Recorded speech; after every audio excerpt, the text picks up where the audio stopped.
నమస్తే, నేను అంకిత. మాజీ ఎంపీ గల్లా జయదేవ్ మళ్ళీ పొలిటికల్కి రీఎంట్రీ ఇవ్వబోతున్నారా, లేకపోతే ఆయన చెప్పినట్లుగా టైం ఏదైనా తీసుకుంటున్నారా అన్న విషయంపై డిస్కస్ చేయడానికి నాతో పాటు సీనియర్ జర్నలిస్ట్ సిఎస్ సార్ ఉన్నారు. ఆయనతో మాట్లాడదాం.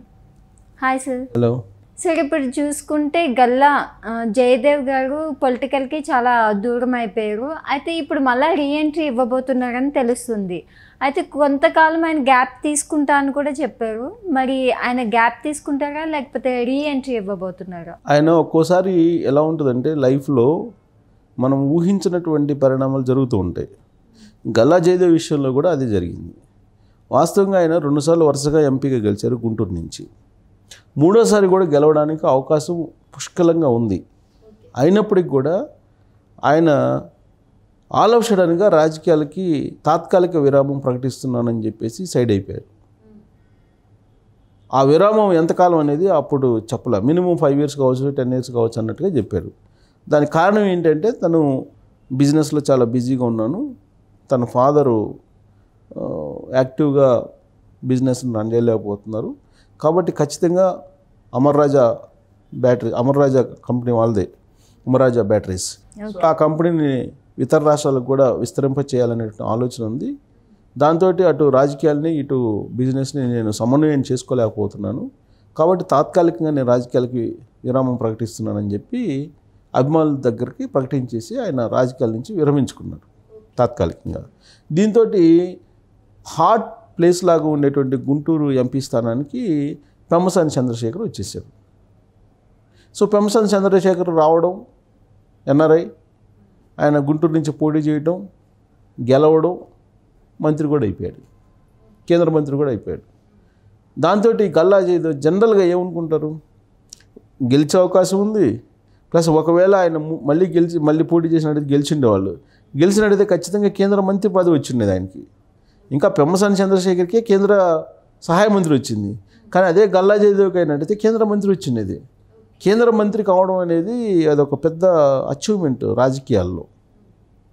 అంటే ఒక మంచి అవకాశాన్ని తను కోల్పోయాడు. జస్ట్ కళ్ళెదుటే ఒక 2-3 నెలల్లోనే జీవితం ఒకసారిగా రివర్స్ అయినట్టు, పొలిటికల్ జీవితం రివర్స్ అయినట్టు కనిపించింది ఆయనకి. అంటే సరైన సమయంలో సరైన నిర్ణయం తీసుకోకపోతే ఇలాంటి పరిణామాలు చోటు చేసుకుంటాయి. ఇప్పుడు కళ్ళెదుటే అతను వైదొలిగిన తర్వాత వచ్చినటువంటి పెమ్మసాని చంద్రశేఖర్ ఇప్పుడు మినిస్టర్ ఉన్నారు, కేంద్ర సహాయ మంత్రిగా ఉన్నారు. ఆయన అనుభవిస్తున్నటువంటి హోదాని చూసిన తర్వాత జస్ట్ జలసీ అయితే ఖచ్చితంగా ఉంటుంది కదా, ఎవరికైనా ఉంటుంది, ఆబ్వియస్లీ డెఫినెట్గా ఉంటుంది. పైగా తనకు రావాల్సినటువంటి దాన్ని తనే వదులుకున్నందుకు కారణంగా వచ్చింది అతను పెమ్మసానికి. సో దాంతో గల్లా జయదేవ్ సహజంగా, మానవ సహజం కాబట్టి జలసీ ఫీల్ అవుతారు. పైగా కేంద్రంలో, రాష్ట్రంలో తెలుగుదేశంతో కూడినటువంటి ఎన్డీఏ ప్రభుత్వాలు ఉన్నాయి. ఇంతకన్నా గోల్డెన్ పీరియడ్ మరొకటి ఉండదు.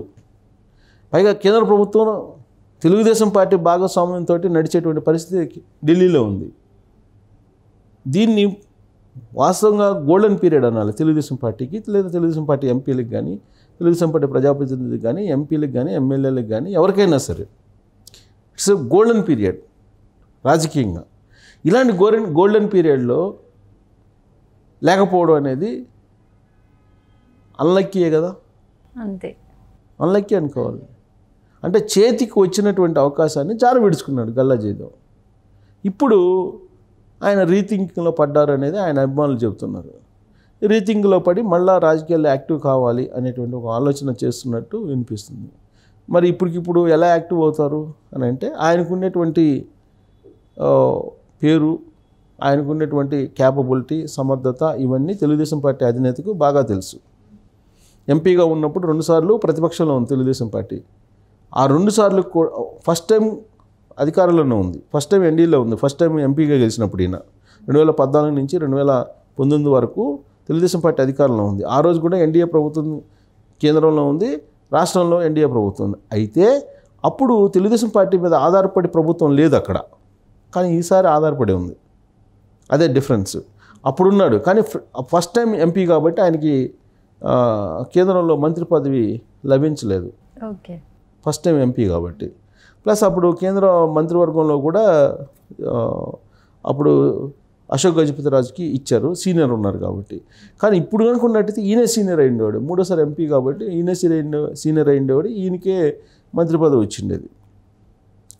ఆయన ఆ 2 times 2014లో గెలిచినప్పుడు కానీ 2019లో గెలిచినప్పుడు కానీ ఆయన పార్లమెంటు వేదికగా నిర్వహించినటువంటి పాత్ర ప్రశంసలు అందుకుంది.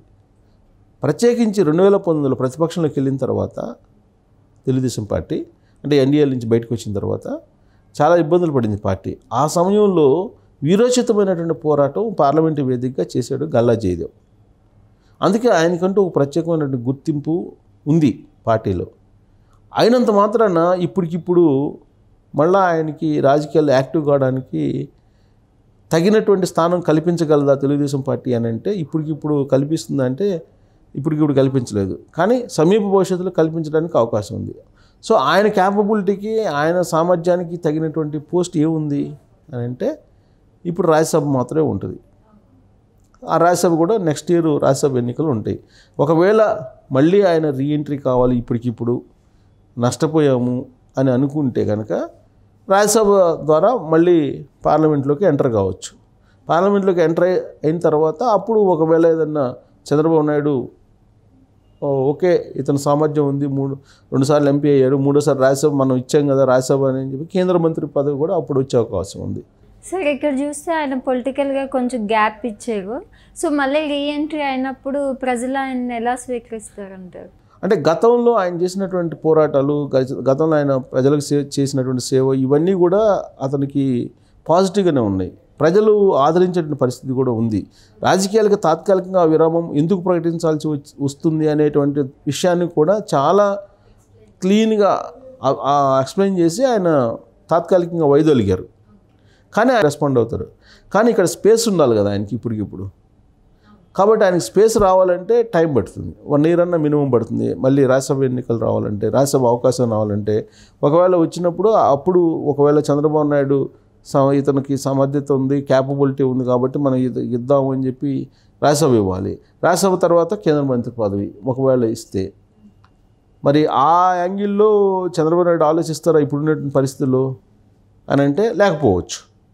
కానీ గల్లా జయదేవ్ ఏంటంటే పెమ్మసాని చంద్రశేఖరు తన అదృష్టాన్ని లాక్కున్నారు అనేటువంటి ఒక అభిప్రాయంతో సహజంగా ఉంటారు. సో ఇప్పుడు గల్లా జయదేవ్ అభిమానులు కూడా అదే ఫీల్ అవుతారు.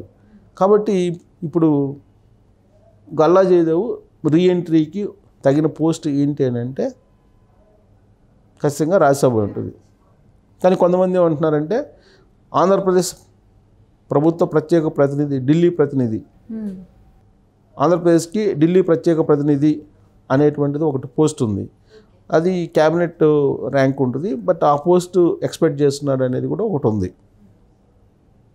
సో దానికంటే కూడా ఆయన క్యాపబిలిటీకి, ఆయనకు ఉండేటువంటి స్టేటస్కి రాజ్యసభ మేలు. రాజ్యసభ తర్వాత కేంద్ర మినిస్టర్ అయితే ఆయనకి సరిపోతుంది. కానీ ఆయన ఆంధ్రప్రదేశ్ ప్రభుత్వ ప్రత్యేక ప్రతినిధిగా ఢిల్లీలో ఉండాలని కూడా కోరుకుంటున్నారు ఇప్పుడు అనేది కూడా ఒకటి వినపడుతుంది.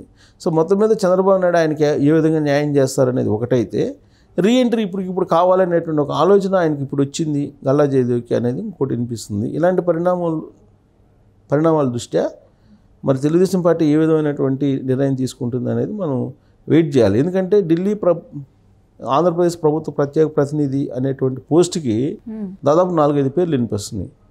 దాంట్లో ఒకటి ఖమ్మంపాటి రామ్మోహన్, తర్వాత కనకమెండ్ల రవీంద్ర, తర్వాత త్రిపురాల రఘురామకృష్ణరాజు, ఇలాంటి పేర్లన్నీ సీనియర్స్ చాలా వినిపిస్తూ ఉన్నాయి. వాళ్ళలో ఇప్పుడు గల్లా జయదేవ్ పేరు కూడా వినిపిస్తుంది.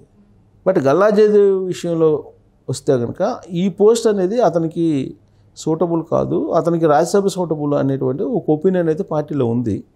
మరి ఏం చేస్తారు చంద్రబాబు నాయుడు అనేది మనం వెయిట్ అండ్ సీ.